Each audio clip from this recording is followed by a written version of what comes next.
Assalamualaikum. Hai. Jumpa lagi di Pokok Hijau Channel.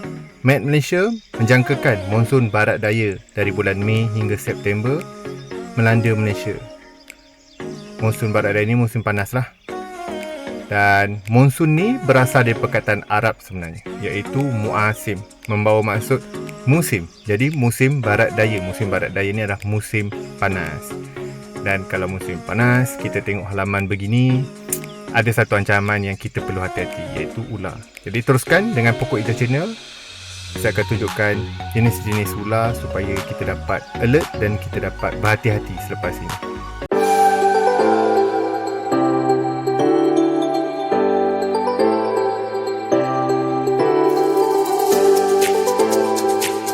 Terima kasih kerana terus dengan Pokok Hijau Channel.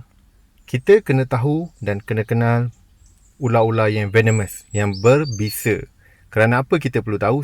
Ada dua sebab. Satu, kita nak elakkan. Kedua, jika kita atau ada ahli keluarga, rakan-rakan dipatuk, kita kena kenal pasti ular tu, kerana kita perlu dapatkan antivenom secepat mungkin.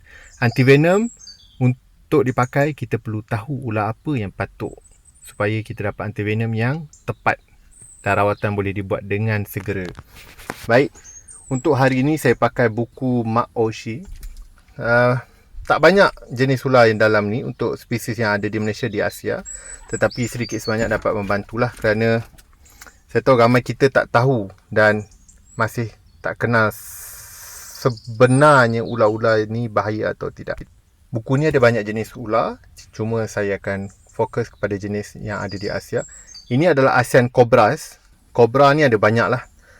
Biasa di Malaysia kita panggil tedung sela yang warna hitam, ataupun King Cobra bagi ular yang dia berwarna kuning sedikit. King Cobra tu lain dan tedung sela lain, tetapi bila dia mengembang, dia nampak sama, seakan-akan sama.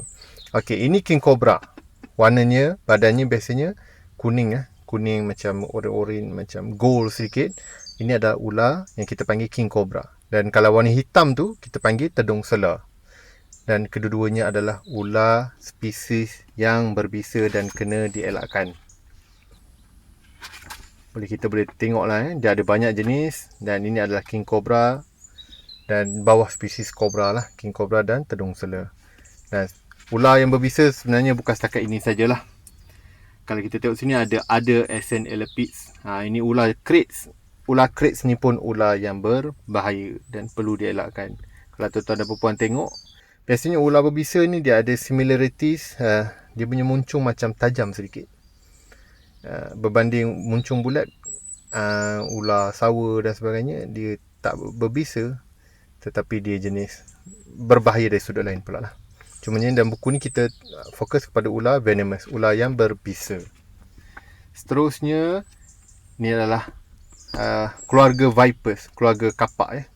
Vipers atau kapak, ular kapak ni ada banyak spesies, subspesies. Dan kalau kita lihat, dia ada satu similarities, persamaan, iaitu kepala dia berbentuk segitiga. Apa-apa. Okey, ini kalau kita tengok ni, ini adalah ular viper yang biasa kita kenal lah. Dia berbelang-belang orange. Yang ini juga harus dielak. Kalau kena ular viper ni, ular kapak ni, sangat-sangat berbisa dan boleh membawa maut lah, ular-ular begini ni. Dan ular vipers kalau kita tengok, macam-macam ada. Vipers, pit vipers di sebelah kanan dan sebagainya. Dan similarities kalau ular vipers ni, kalau tengok, semuanya kepala berbentuk segitiga. Dan saya harap tuan-tuan dan puan boleh kenal lah. Ini yang saya risau. Ular berwarna hijau, ramai orang confuse dengan ular yang makan tikus ataupun ular daun. Kalau lihat kepalanya bentuk segitiga, kemungkinan itu adalah ular vipers, ular kapak. Jadi berhati-hati dan elakkan. Dan saya harap kalau tuan-tuan dan puan selain berkebun dan untuk elak ular di halaman, ajar anak-anak lah.